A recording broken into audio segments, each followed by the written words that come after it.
battez-vous pour dire qu'il a effectivement des liens notoires avec les frères musulmans? C'est une enquête, c'est une accusation judiciaire. Je me laissais plutôt à la réponse à la justice. Donc moi, j'attends avec intérêt.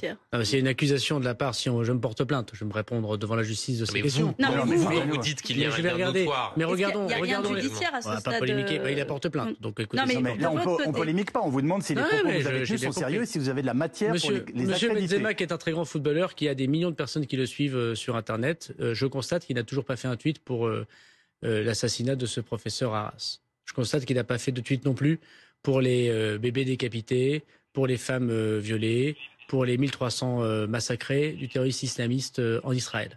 Et c'était l'objet de la réponse que j'ai faite à la question de vos confrères de... Avez-vous matériellement des éléments qui vous permettent de faire un lien entre Karim Benzema, excusez-moi, et les frères musulmans? Vous savez, le frérisme, c'est très insidieux. Oui. Ça consiste à utiliser tous les moyens de la société, le sport, la musique, l'influence sur Internet, pour pouvoir passer un islam rigoriste. C'est ça le frérisme.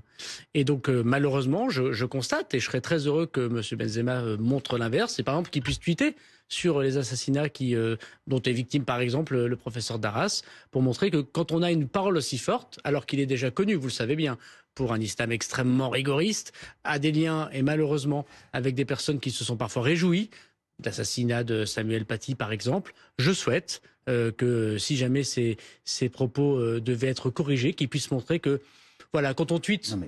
Et c'est normal, je peux le comprendre d'ailleurs sur les populations civiles de Palestine, on ne puisse pas avoir une indignation sélective, sinon ça cache... On vous demande une preuve de vos propos et vous renversez, si je puis dire, la question en disant c'est à Benzema d'expliquer qu'il n'est pas un copain des frères musulmans. C'est quand même particulier. Pardon, parce que votre accusation est extrêmement grave. Pardon, monsieur Calvi, le frérisme, c'est ça. Vous êtes un peu naïf. Il y a... Non, si. C'est très bien ce que sont les frères musulmans.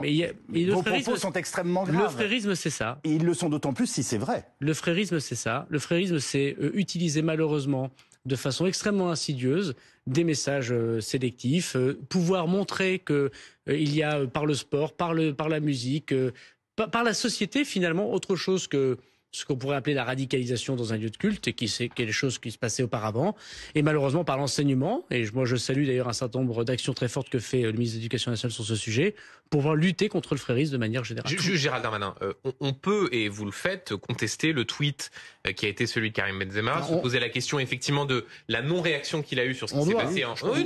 Et même sur ses liens. Absolument. Effectif ou pas. Sur la question de la pratique de l'islam qui est la sienne. Mais quand vous dites qu'un individu, par ailleurs connu des Français, a un lien notoire avec les frères musulmans, vous êtes responsable public, responsable politique. Est-ce que vous ne prenez pas une forme de risque de dire cela alors que vous n'avez pas d'éléments? Juste un mot.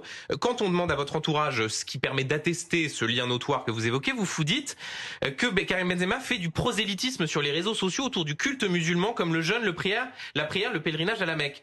Donc en gros, si on met une photo sur Twitter du jeûne ou de la prière, ça fait de nous quelqu'un qui fait partie des frères musulmans? Je crois que vous voyez, vous êtes assez symptomatique, me semble-t-il, mais je comprends que vous fassiez votre métier, d'une forme de naïveté assez forte que les Français constatent désormais. Et moi, j'ai pas cette naïveté-là. Il y a des personnes dans notre société, je voudrais mettre M. Benzema de côté. Il se peut que nous soyons naïfs, mais dans ce cas-là, vous avez été excessif. Non, je ne suis pas excessif. Il y a des personnes, et je pense que les Français voient très bien le danger, il y a des personnes, notre société, qui utilisent malheureusement des proxys, des personnes connues, qui ont une meilleure image, et M. Benzema est un magnifique footballeur, personne n'en disconvient, qui ont une responsabilité très forte, qui ont des millions de personnes le suivent, notamment des millions de jeunes, et qui sont capables en effet de poser par exemple avec des imams que l'État français soupçonne de radicalisation, il y a des perquisitions chez eux, avec des autres champions qui condamnent pas l'assassinat ou qui s'en réjouissent parfois d'un professeur. Je crois que vous devez comprendre qu'il y a en France, comme dans toutes les sociétés occidentales, un mouvement qui s'appelle les Frères musulmans et qui utilise des vitrines positives pour pouvoir influencer. Monsieur le ministre, est-ce que vous maintenez vos propos